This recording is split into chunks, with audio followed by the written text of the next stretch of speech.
Hello everyone, welcome to exam forum के आज इस वीडियो में हम 2 मार्च 2021 से करंट अफेयर्स के क्वेश्चन डिस्कस करेंगे। आज के इस वीडियो का जो पीडीएफ फाइल है आप हमारे टेलीग्राम चैनल से डाउनलोड कर सकते हैं, जिसका लिंक नीचे डिस्क्रिप्शन बॉक्स में दिया हुआ है, या आप डायरेक्ट टेलीग्राम पर जाकर एग्जाम फोरम के नाम से सर्च कर सकते हैं, जहां पर सारी पीडीएफ एक साथ अपलोडेड हैं। वीडियो शुरू करने से पहले आप सभी से अनुरोध है, अगर आपको वीडियो पसंद आता है तो प्लीज़ इस वीडियो को लाइक कीजिए तथा अपने सभी दोस्तों के साथ जो किसी भी एग्ज़ाम की तैयारी कर रहे हैं उनके साथ इस वीडियो को शेयर जरूर कीजिएगा।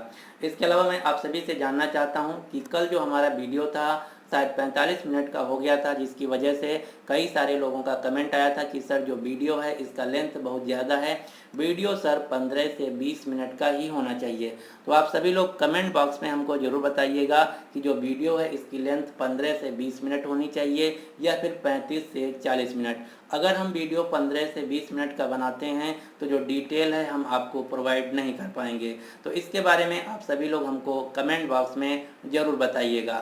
तो चलिए शुरू करते हैं अब आज का वीडियो। आज का पहला क्वेश्चन है, हाल ही में इंडियन वीमेन फुटबॉल लीग 2020-21 यानी कि भारतीय महिला फुटबॉल लीग 2020-21 का मेजबानी किस राज्य को मिला है? तो भारतीय महिला फुटबॉल लीग 2020-21 की जो मेजबानी है ये उड़ीसा राज्य को मिली है। कहने का मतलब है जो इंडियन वीमेन फुटबॉल लीग 2020-21 है इसका आयोजन किया जाएगा उड़ीसा राज्य में। कहाँ पर? उड़ीसा राज्य में।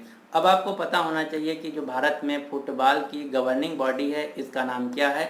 तो भारत में फुटबॉल की गवर्निंग बॉडी है AIFF, all India football federation, जिसे हम हिंदी में अखिल भारतीय फुटबॉल महासंघ के नाम से जानते हैं। वर्तमान में अखिल भारतीय फुटबॉल महासंघ के अध्यक्ष हैं प्रफुल्ल पटेल और इसका मुख्यालय है भारत की राजधानी दिल्ली में। अब आपको फुटबॉल से रिलेटेड कुछ क्वेश्चन याद रखने हैं जो कि हर एग्जाम में पूछे जाते हैं। जैसे पहला क्वेश्चन है कि संतोष ट्रॉफी का संबंध किस खेल से है? तो संतोष ट्रॉफी जो कि भारत की एक राष्ट्रीय स्तर की फुटबॉल ट्रॉफी है, तो आपको याद रखना है संतोष ट्रॉफी का संबंध फुटबॉल से है। इसी प्रकार से दूसरा क्वेश्चन पूछा जाता है कि मोहन बागान क्लब क्या है? तो मोहन बागान जो कि भारत का सबसे पुराना तथा सबसे प्रतिष्ठित एक फुटबॉल क्लब है, जिसका मुख्यालय है कोलकाता में। इसे प्यार से लोग भारत का राष्ट्रीय क्लब भी कहते हैं और इसकी स्थापना हुई थी 15 अगस्त 1889 में। जो मोहन बागान क्लब है ये भारत का ही नहीं बल्कि पूरे एशिया का सबसे पुराना फुटबॉल क्लब है। तो आपको याद रखना है मोहन बागान क्लब जो कि भारत का एक फुटबॉल क्लब है, जिसका मुख्यालय है कोलकाता शहर में। अब आपको भारत से 4 फुटबॉल खिलाड़ियों के नाम याद रखने हैं। कितने? 4 फुटबॉल खिलाड़ियों के नाम याद रखने हैं। ये 4 फुटबॉल खिलाड़ी कौन कौन से हैं? पहले हैं सुनील छेत्री, दूसरे हैं बाईचुंग भूटिया, तीसरे हैं नगगोम बाला देवी और चौथी खिलाड़ी हैं एल आशालता देवी। वर्तमान में भारत की जो राष्ट्रीय फुटबॉल टीम है पुरुष की, उसके कैप्टन हैं सुनील छेत्री, जबकि राष्ट्रीय महिला फुटबॉल टीम की कैप्टन हैं आशालता देवी।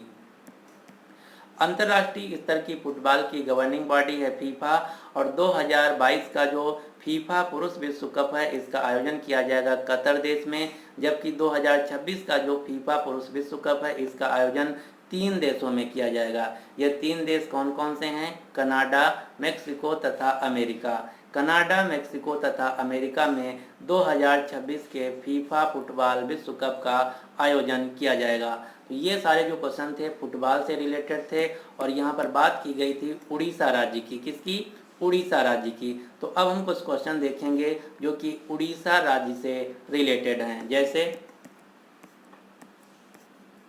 उड़ीसा राज्य की राजधानी है भुवनेश्वर। उड़ीसा राज्य के राज्यपाल हैं गणेशी लाल।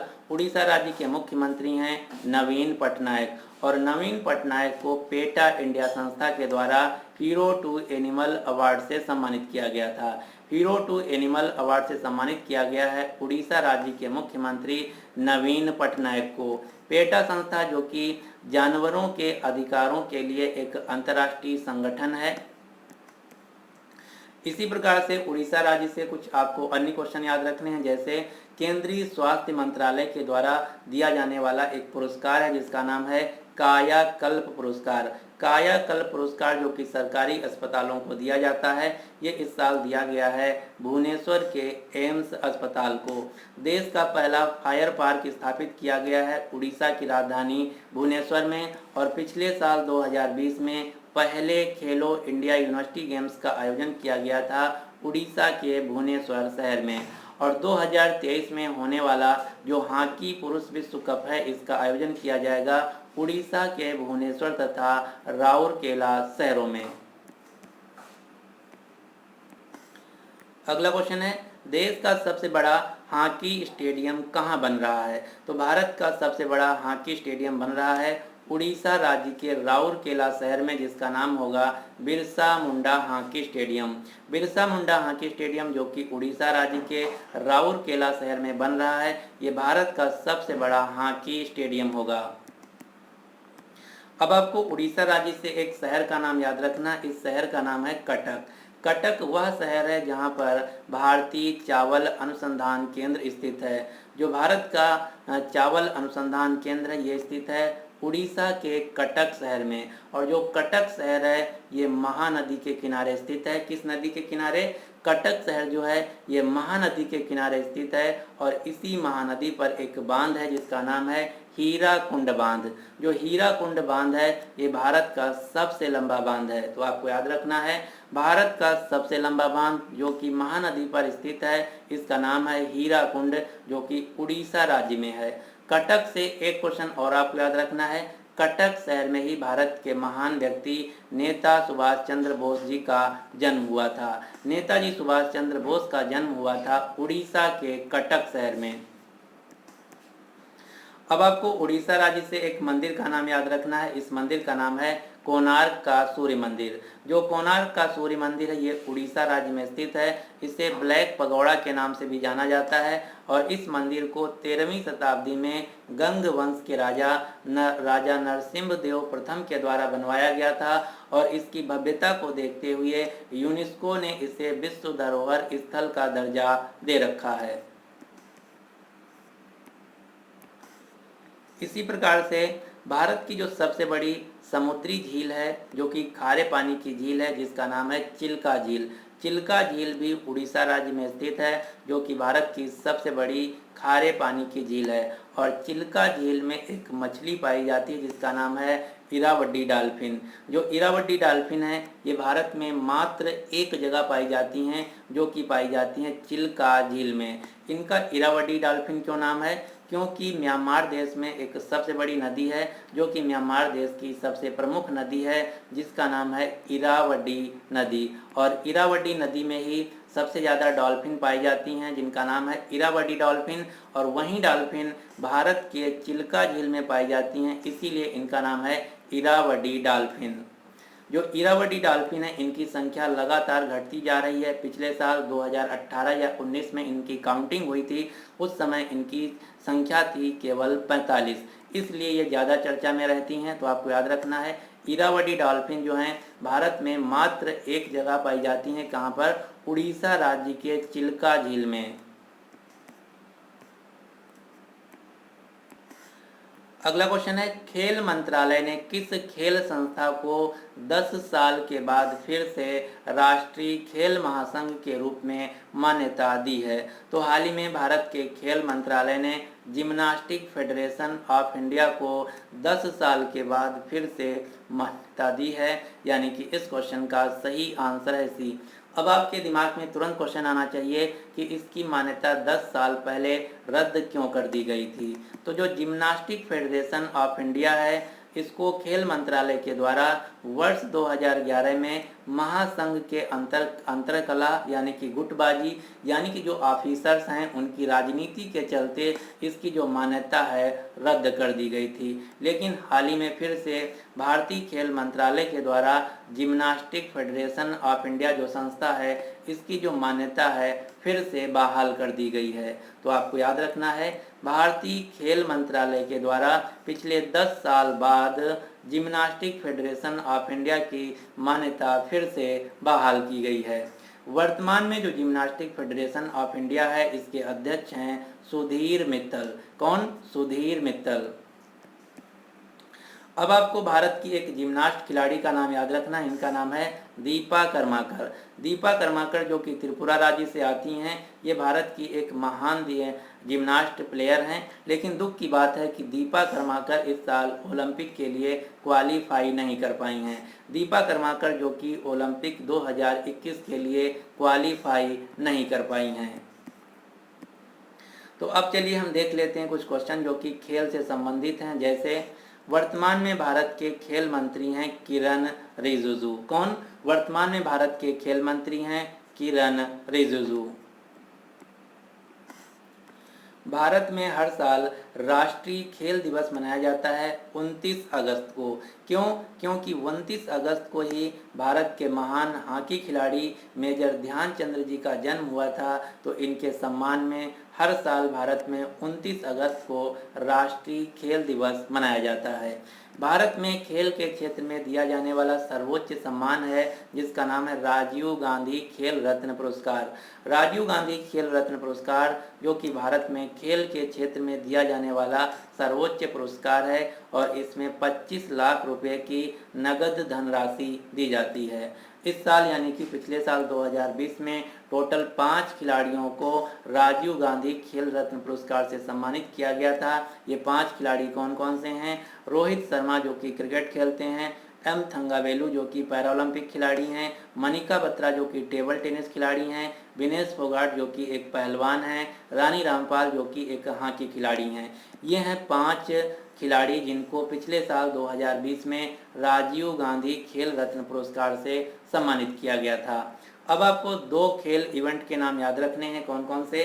पहला है दूसरे खेलो इंडिया यूनिवर्सिटी गेम्स। दूसरे खेलो इंडिया यूनिवर्सिटी गेम्स 2021 जिसका आयोजन किया जाएगा कर्नाटक राज्य में। कहाँ? कर्नाटक राज्य में। और इसी प्रकार से जो चौथे खेलो इंडिया यूथ गेम्स 2021 हैं, इनका आयोजन किया जाएगा हरियाणा के पंचकुला शहर में। तो ये दोनों क्वेश्चन बहुत ही महत्वपूर्ण है, आपको याद रखना है। यूनिवर्सिटी गेम्स का आयोजन किया जाएगा कर्नाटक में, जबकि यूथ गेम्स का आयोजन किया जाएगा हरियाणा के पंचकुला शहर में। अब मैं आपको 10 महिला खिलाड़ियों का नाम बताने जा रहा हूं। आप कोई भी एग्जाम देख लें, पिछले 3-4 साल में अगर किसी महिला खिलाड़ी का नाम भारत से पूछा गया है तो इन्हीं 10-11 खिलाड़ियों का नाम पूछा जाता है बार बार। तो एक एक करके देख लेते हैं। यहाँ से सीधा सीधा क्वेश्चन पूछा जाता है कि दिया गया खिलाड़ी किस खेल से संबंधित है। तो कनेरू हम्पी जो कि आंध्र प्रदेश राज्य से आती हैं, ये भारत की एक महान शतरंज खिलाड़ी यानी कि चेस खिलाड़ी हैं। इसी प्रकार से ज्योत्सना चिनप्पा तथा दीपिका पल्लिकल कार्तिक। ज्योत्सना चिनप्पा तथा दीपिका पल्लिकल कार्तिक एक स्क्वाश खिलाड़ी हैं। दीपिका पल्लिकल कार्तिक जो कि दिनेश कार्तिक क्रिकेटर की पत्नी हैं। अदिति अशोक जो कि एक गोल्फ खिलाड़ी हैं। रानी रामपाल जो कि भारत की एक महान हॉकी खिलाड़ी हैं। मनिका बत्रा जो कि एक टेबल टेनिस खिलाड़ी हैं। दीपा कर्माकर जो कि एक जिम्नास्ट प्लेयर हैं। MC मैरी कॉम जो कि भारत की एक मुक्केबाज खिलाड़ी हैं यानी कि बॉक्सर हैं, ये मणिपुर राज्य से आती हैं। साइखोम मीराबाई चानू तथा संदीता चानू भी मणिपुर राज्य से आती हैं, ये एक वेट लिफ्टर हैं यानी कि भारोत्तोलक हैं। विनेश फोगाट जो कि हरियाणा राज्य से हैं, ये पहलवान हैं। साइना नेहवाल तथा PV सिंधु बैडमिंटन खिलाड़ी हैं। हिमा दास तथा दूती चंद एक धाविका हैं यानी कि एथलीट हैं। मनु भाकर जो कि हरियाणा राज्य से हैं, ये एक शूटिंग प्लेयर हैं। तो ये हैं कुछ फेमस भारतीय महिला खिलाड़ियों के नाम जिनके नाम आपको याद रखने हैं। आपको इसका स्क्रीनशॉट लेके अच्छी तरीके से याद करना है। अगर एग्जाम में महिला खिलाड़ियों का नाम पूछा जाएगा तो इन्हीं खिलाड़ियों में से किसी एक खिलाड़ी का नाम पूछा जाएगा। और आपको याद रखना, कभी भी एग्जाम में क्रिकेट से संबंधित खिलाड़ियों का नाम नहीं पूछा जाता है।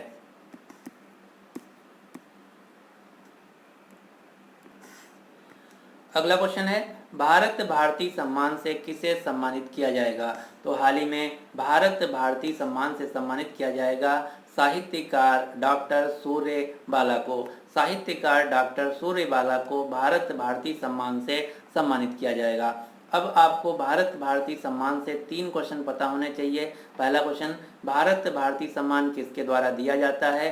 दूसरा क्वेश्चन, भारत भारती सम्मान में कितने रुपए की नगद धनराशि दी जाती है। तथा तीसरा क्वेश्चन, भारत भारती सम्मान किस क्षेत्र में दिया जाता है। तो भारत भारती सम्मान जो कि साहित्यकार डॉक्टर सूर्यबाला को दिया जाएगा। आप ये जो फोटो में देख पा रहे हैं ये हैं डॉक्टर सूर्यबाला। इनको यह पुरस्कार 2019 का दिया जाएगा। कौन सा? वर्ष 2019 का जो भारत भारती सम्मान है ये साहित्यकार डॉक्टर सूर्यबाला को दिया जाएगा। जो भारत भारती सम्मान है ये उत्तर प्रदेश सरकार के द्वारा साहित्य के क्षेत्र में दिया जाने वाला सर्वोच्च पुरस्कार है। भारत भारती सम्मान जो कि उत्तर प्रदेश हिंदी संस्थान यानी कि उत्तर प्रदेश सरकार के द्वारा दिया जाने वाला सर्वोच्च सम्मान है साहित्य के क्षेत्र में। और भारत भारती सम्मान में 5 लाख रुपए की नगद धनराशि दी जाती है। अब आपको जो साहित्यकार डॉक्टर सूर्यबाला हैं इनकी एक रचना का नाम याद रखना है। इनकी एक फेमस रचना है जिसका नाम है कौन देश को वासी वेणु की डायरी। कौन देश को वासी वेणु की डायरी जो रचना है ये साहित्यकार डॉक्टर सूर्यबाला की है। यहाँ पर बात की गई है साहित्य से संबंधित पुरस्कारों की। तो चलिए देख लेते हैं साहित्य से संबंधित जितने भी पुरस्कार पिछले साल या इस साल दिए गए हैं। तो पहला पुरस्कार है 29वां सरस्वती सम्मान किसे दिया गया है। तो 29वां सरस्वती सम्मान वासुदेव मोही को दिया गया है जो कि एक सिंधी साहित्यकार हैं। इनको इनकी कविता संग्रह चेक बुक के लिए दिया गया है। अगला क्वेश्चन है व्यास सम्मान से किसे सम्मानित किया गया है। तो व्यास सम्मान से सम्मानित किया गया है नासिरा शर्मा को। इनकी एक पुस्तक है जिसका नाम है कागज की नाव। कागज की नाव जो पुस्तक है ये नासिरा शर्मा की है। इसी पुस्तक के लिए इनको व्यास सम्मान से सम्मानित किया गया है। अगला है बिहारी पुरस्कार से किसे सम्मानित किया गया है। तो बिहारी पुरस्कार से सम्मानित किया गया है डॉक्टर आईदान सिंह भाटी को। यहाँ से सबसे ज़्यादा एग्जाम में जो कंफ्यूज करता है, जो कि सबसे ज़्यादा गलत भी होता है, क्वेश्चन पूछा जाता है कि बिहारी पुरस्कार का संबंध किससे है। पहला ऑप्शन होता है ये बिहार राज्य के द्वारा दिया जाता है। दूसरा ऑप्शन होता है ये बिहारी या भोजपुरी भाषा में दिया जाता है, जो कि दोनों सरासर गलत हैं। बिहारी जो पुरस्कार है ना तो बिहार राज्य में दिया जाता है, ना तो बिहार के नागरिकों के लिए है, ना ही ये बिहारी या भोजपुरी भाषा में दिया जाता है। तो ये किसको दिया जाता है। तो जो बिहारी पुरस्कार है ये महाकवि बिहारी के नाम पर दिया जाता है राजस्थानी भाषा में। किस भाषा में? अगर कोई व्यक्ति राजस्थानी भाषा में अपनी रचना करता है तो उसको पुरस्कार दिया जाएगा बिहारी पुरस्कार, जो कि महाकवि बिहारी के नाम पर दिया जाता है। अगला क्वेश्चन है मैन बुकर इंटरनेशनल प्राइज 2020 से किसे सम्मानित किया गया है। तो मैन बुकर इंटरनेशनल प्राइज जो कि साहित्य के क्षेत्र में दिया जाने वाला एक सर्वोच्च पुरस्कार है। यह पुरस्कार इस साल दिया गया नीदरलैंड देश की एक लेखिका हैं जिनका नाम है मरीके लुकास। मरीके लुकास रिजनवेल्ट को मैन बुकर इंटरनेशनल प्राइज 2020 से सम्मानित किया गया है इनके नावल, इनके आत्मकथा द डिस्कम्फर्ट ऑफ यूनिंग के लिए। अब यहीं अगर आपसे क्वेश्चन पूछा जाए कि मैन बुकर प्राइज 2020 से किसे सम्मानित किया गया है तो ये अलग पुरस्कार है। जो मैन बुकर पुरस्कार है ये इस साल दिया गया है डगलस स्टुअर्ट को, इनकी पुस्तक स्विगी बेन के लिए। तो ये दोनों पुरस्कार अलग अलग हैं। अगर इंटरनेशनल प्राइज पूछे तो उत्तर होगा मरीके लुकास। यहीं पर अगर मैन बुकर प्राइज पूछे तो आंसर होगा डगलस स्टुअर्ट। तो ये दोनों पुरस्कार अलग अलग हैं, आपको ध्यान देना है। अगला क्वेश्चन है हाल ही में सुगम्य भारत ऐप तथा एक पुस्तिका access to the photo digest का अनावरण किसने किया है। तो हाल ही में एक मोबाइल एप्लीकेशन तथा एक पुस्तक लॉन्च की गई है जिसका नाम है सुगम्य भारत मोबाइल एप्लीकेशन तथा पुस्तक का नाम है एक्सेस द फोटो डाइजेस्ट। ये दोनों लॉन्च किए गए हैं थावर चंद गहलोत के द्वारा। किसके द्वारा? थावर चंद गहलोत के द्वारा। ये क्या है? जो सुगम्य भारत मोबाइल एप्लीकेशन है ये दिव्यांग व्यक्तियों के लिए है। इस मोबाइल एप्लीकेशन में दिव्यांग व्यक्तियों से रिलेटेड जितनी भी योजनाएं हैं उनके रजिस्ट्रेशन के लिए तथा उनसे संबंधित जितनी भी सरकार के द्वारा दी जाने वाली जानकारी है, सारी जानकारी सुगम्य भारत एप्लीकेशन पर अवेलेबल होगी, जो कि दिव्यांग व्यक्तियों के लिए है। थावरचंद गहलोत कौन है? तो थावरचंद गहलोत जो कि वर्तमान में भारत के केंद्रीय सामाजिक न्याय और अधिकारिता मंत्री हैं। कौन? केंद्रीय सामाजिक न्याय और अधिकारिता मंत्री हैं थावरचंद गहलोत। अगला क्वेश्चन है, हाल ही में पत्र सूचना कार्यालय PIB प्रेस इंफॉर्मेशन ब्यूरो के प्रधान महानिदेशक के रूप में किसे नियुक्त किया गया है? तो हाल ही में पत्र सूचना कार्यालय यानी कि PIB के प्रधान महानिदेशक के रूप में हेड के रूप में नियुक्त किया गया है जयदीप भटनागर को। किसे? जयदीप भटनागर को। पत्र सूचना कार्यालय PIB क्या है तो इसके बारे में हम जान लेते हैं। तो जो PIB है इसे हम पत्र सूचना कार्यालय या प्रेस इंफॉर्मेशन ब्यूरो के नाम से जानते हैं। ये भारत सरकार का एक सरकारी न्यूज एजेंसी है। भारत सरकार का सरकारी न्यूज एजेंसी है जिसकी स्थापना होती है 1919 में और इसका मुख्यालय है नई दिल्ली में। अगला क्वेश्चन है, किस राज्य सरकार के द्वारा खाद्य पदार्थों में मिलावट करने पर उम्र कैद की सजा से संबंधित एक विधेयक को मंजूरी दी गई है? तो कहने का मतलब ये है कि हाल ही में किस राज्य सरकार के द्वारा खाद्य पदार्थों में मिलावट करने के संबंधित एक कानून बनाया गया है, उस कानून में उम्र कैद की सजा दी गई है। तो ये ऐसा कानून बनाया गया है मध्य प्रदेश सरकार के द्वारा। तो हाल ही में मध्य प्रदेश सरकार के द्वारा खाद्य पदार्थों में मिलावट करने पर उम्र कैद की सजा देने का प्रावधान किया गया है। इसके लिए जो मध्य प्रदेश में एक अभियान शुरू किया गया था, इस अभियान का नाम है मिलावट पर कसावट। मिलावट पर कसावट अभियान था जिसके तहत ये कानून जो है बनाया गया है। अब ये क्या है अब हम जान लेते हैं। तो आप कोई भी खाने वाली अगर सामग्री होटल से या फिर पैकिंग से या फिर अन्य कहीं से जगह से खरीदते हैं तो आप देखते होंगे उसमें कुछ मिलावट मिला दी जाती है सस्ते दामों की, जिससे वो जो प्रोडक्ट है ख़राब हो जाता है, आदमी की डेथ हो सकती है या फिर उसको पॉइजन के तौर पर बन सकता है। तो ऐसे अपराधों को रोकने के लिए मध्य प्रदेश सरकार ने अगर कोई व्यक्ति ऐसे अपराधों से विलुप्त पाया जाता है तो उसको उम्र कैद की सजा हो सकती है। इसके बारे में यहाँ पर मैंने डिटेल में लिख रखा है। खाद्य पदार्थों में मिलावट करने पर अब आजीवन कारावास की सजा होगी। कहाँ पर? मध्य प्रदेश राज्य में। आरोपी का दोष साबित होने पर आजीवन कारावास का सजा का प्रावधान का मंजूरी दे दिया गया है, क्योंकि इससे पहले जो कानून था उस कानून में सिर्फ 6 महीने की सजा थी, जो कि बहुत ही आसान एक प्रावधान था। अब आपको पता होना चाहिए भारत में अगर कोई भी आप प्रोडक्ट खरीदते हैं, इवन कोई भी कन्याकुमारी में या फिर जम्मू कश्मीर में या दिल्ली में, भारत के सीमा के अंदर कहीं भर कोई भी अगर प्रोडक्ट आप खरीदते हैं वो पैक्ड प्रोडक्ट है या फिर किसी भी ब्रांडेड कंपनी का है, कोई बढ़िया होटल से खरीदते हैं या फिर वो लिफाफे में पैक है कंपनी के द्वारा, तो उस पर एक मोहर लगा होता है। मोहर क्या है? FSSAI का एक पहचान लगा होता है। अगर कोई प्रोडक्ट पैक्ड है, वो FSSAI द्वारा पारित है, यानी कि उस पर FSSAI का मोहर लगा है, तब तो मानिए वो प्रोडक्ट असली है, वरना वो प्रोडक्ट फेक है।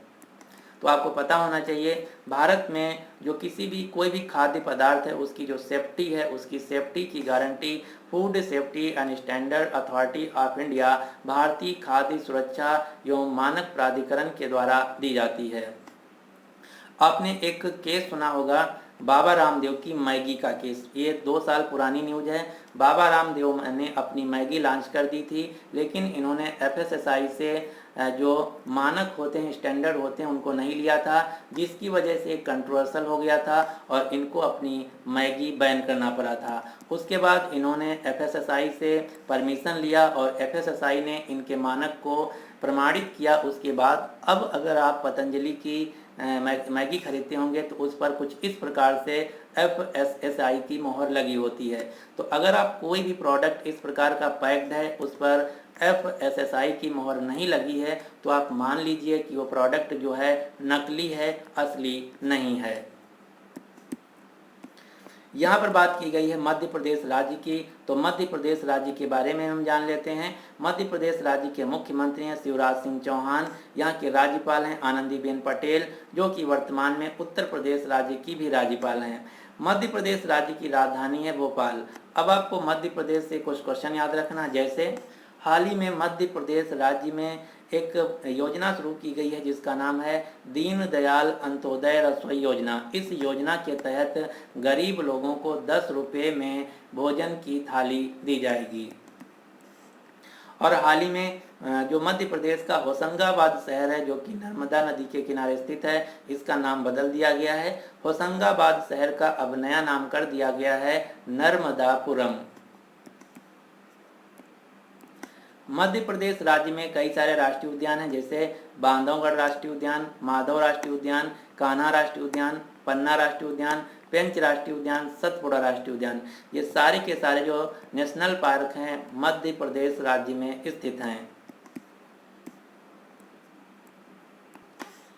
मध्य प्रदेश जो राज्य है ये सबसे ज़्यादा फॉरेस्ट कवर राज्य है, यानी कि वनाच्छादित राज्य है। मध्य प्रदेश राज्य में सबसे ज़्यादा बाघों की संख्या है, इसीलिए मध्य प्रदेश राज्य को टाइगर स्टेट ऑफ इंडिया तथा तेंदुआ स्टेट ऑफ इंडिया के नाम से जाना जाता है, क्योंकि तेंदुओं की भी संख्या सबसे ज़्यादा मध्य प्रदेश राज्य में है। स्वच्छ सर्वेक्षण 2021 के अनुसार भारत का सबसे साफ शहर है मध्य प्रदेश का इंदौर शहर। और भारत के मध्य प्रदेश राज्य में सबसे ज़्यादा सोयाबीन का उत्पादन किया जाता है, इसीलिए मध्य प्रदेश राज्य को सोया स्टेट के नाम से भी जाना जाता है। अब आपको मध्य प्रदेश राज्य से 3 स्थानों के नाम याद रखना है, जो कि मैं हर वीडियो में बताता हूं, क्योंकि ये जो क्वेश्चन है ये तीनों क्वेश्चन हर एग्जाम में पूछे जाते हैं। आप मध्य प्रदेश का एग्जाम दें या किसी भी स्टेट पीसीएस का दें या फिर एसएससी सीजीएल का दें, ये क्वेश्चन फेवरेट क्वेश्चन है। पहला क्या है, सांची का स्तूप जो कि मध्य प्रदेश में स्थित है, जिसको सम्राट अशोक ने बनवाया था।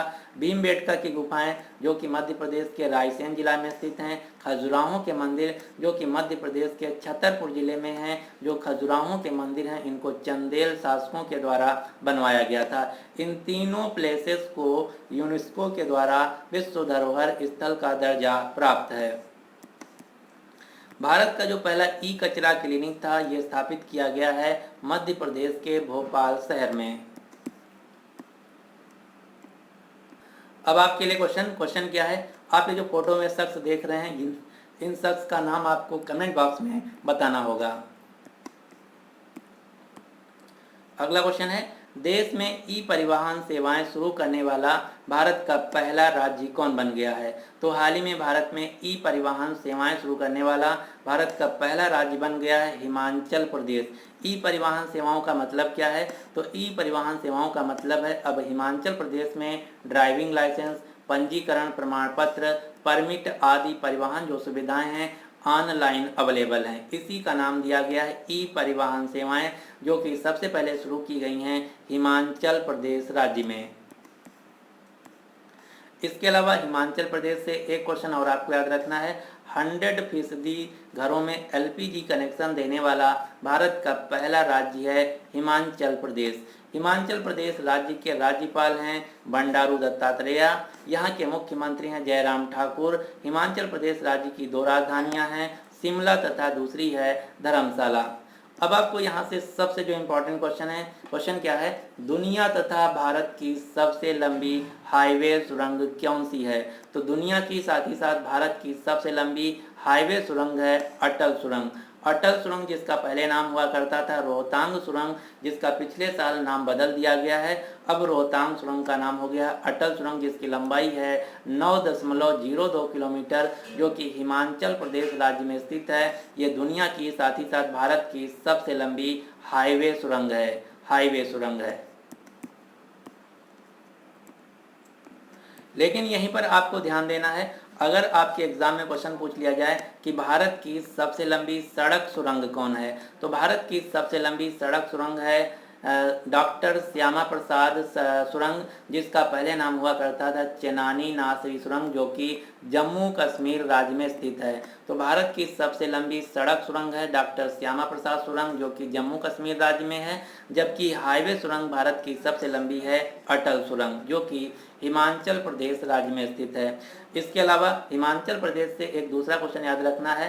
हिमाचल प्रदेश राज्य में ही भाखड़ा नांगल बांध है, जिसे हम नॉर्मली भाखड़ा बांध के नाम से जानते हैं, जो कि सतलुज नदी पर स्थित है। ये भारत का दूसरा सबसे ऊंचा बांध है। ये भारत का सबसे दूसरा ऊंचा बांध है।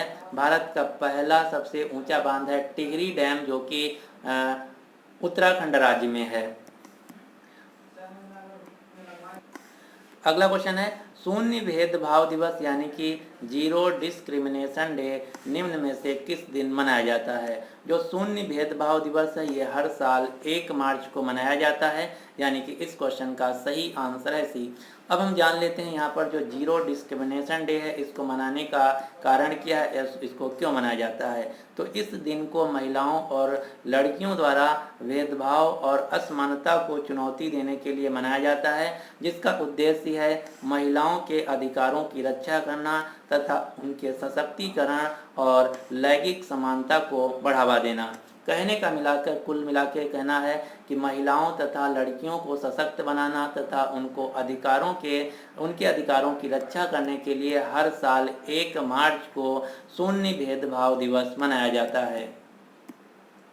अगला क्वेश्चन है हाल ही में पुस्तक advantage India the story of Indian tennis किसके द्वारा लिखी गई है। तो हाल ही में एक पुस्तक लिखी गई है जो कि भारतीय टेनिस के इतिहास पर आधारित है।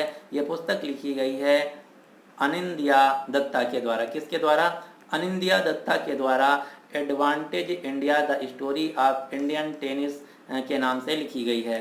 आप जो कवर फोटो देख पा रहे हैं ये है पुस्तक का कवर फोटो। इस पुस्तक का नाम है advantage India the story of Indian tennis. ये पुस्तक लिखी गई है अनिंदिया दत्ता के द्वारा और इस पुस्तक में भारतीय टेनिस के इतिहास के बारे में चर्चा की गई है। अब आपको 3-4 भारतीय टेनिस खिलाड़ियों के नाम याद रखने हैं, जैसे सानिया मिर्जा, युकी भांवरी, करमन कौरतांडी, अंकिता रैना, प्रजनेश गुरन। ये हैं वर्तमान में भारत के सबसे फेमस टेनिस खिलाड़ी। अगला क्वेश्चन है हाल ही में किस देश ने जॉनसन एंड जॉनसन कोविड-19 टीके के आपातकालीन इस्तेमाल की मंजूरी दे दी है। तो जो जॉनसन एंड जॉनसन कोविड-19 का टीका है ये अमेरिका देश ने इसके इस्तेमाल की मंजूरी दे दी है और जॉनसन एंड जॉनसन जो टीका है ये अमेरिका देश का तीसरा कोविड-19 का टीका है।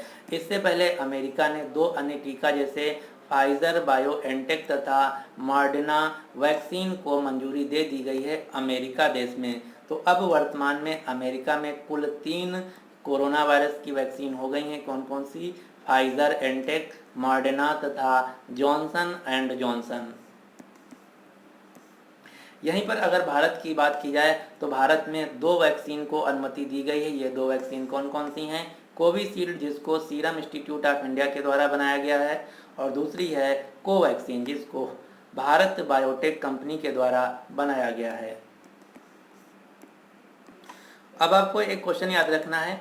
भारत सरकार ने एक पहल शुरू किया है। इस इनिशिएटिव का नाम है वैक्सीन मैत्री पहल। इस पहल के द्वारा भारत अपने जितने भी पड़ोसी देश हैं उन सभी देशों को फ्री में कोरोना वायरस की वैक्सीन दिया है।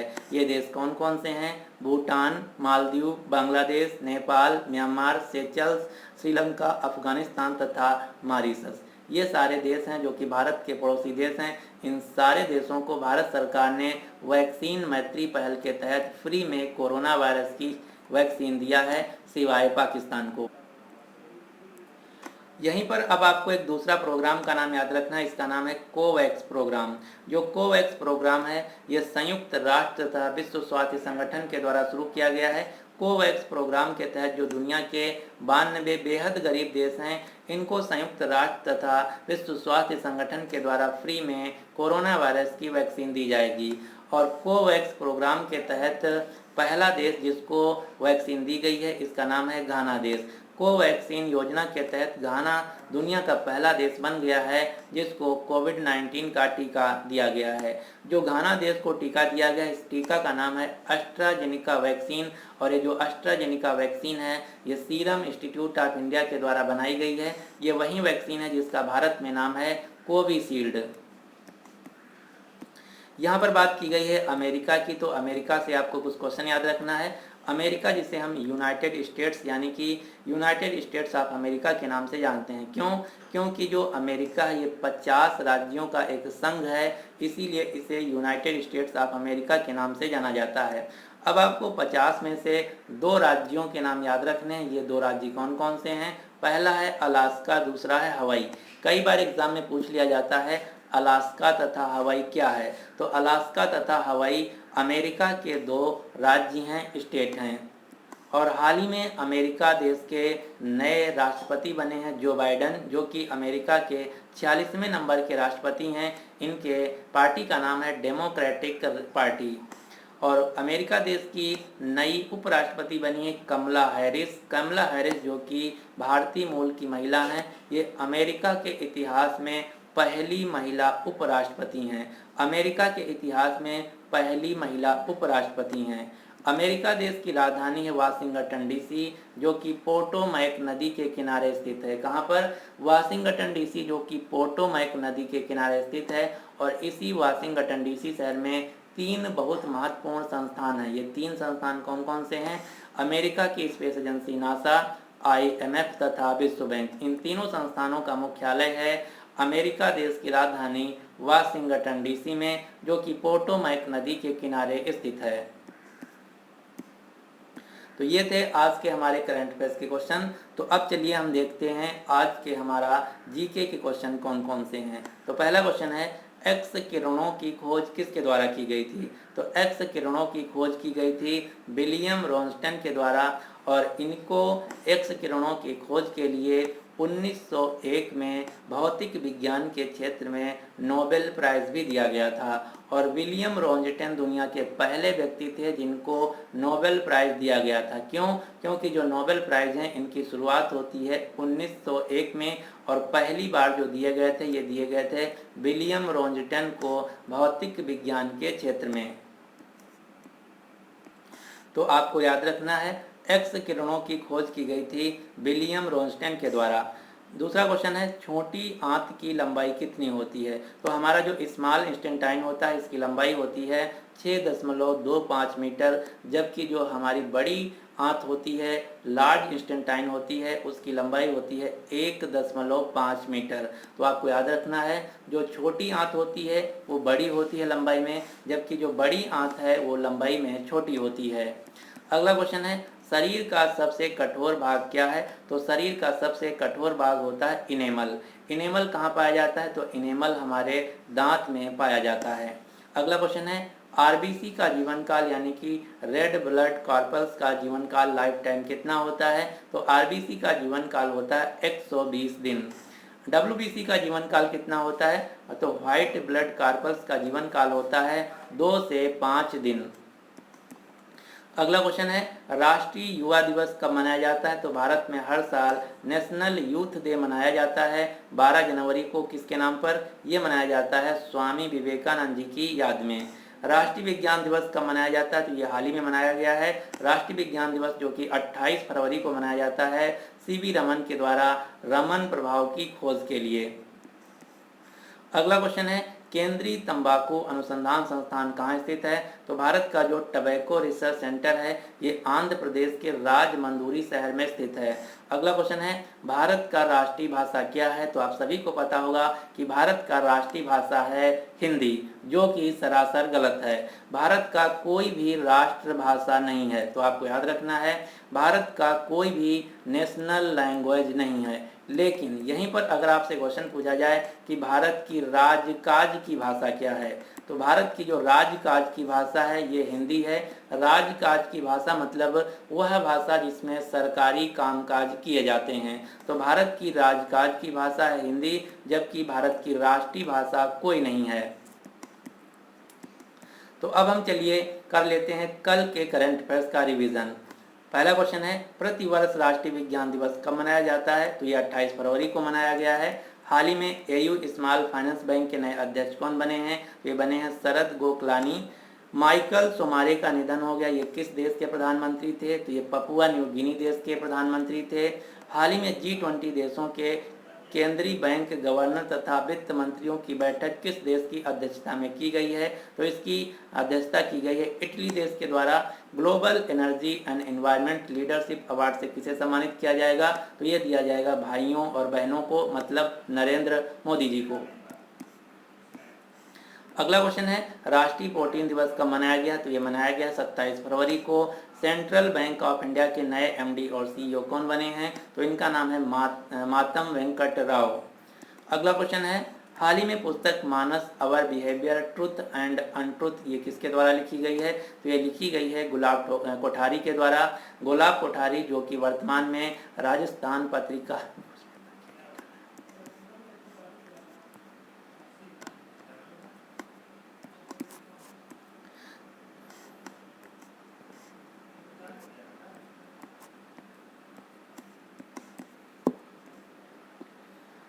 ये था हमारा आज का कंप्लीट वीडियो।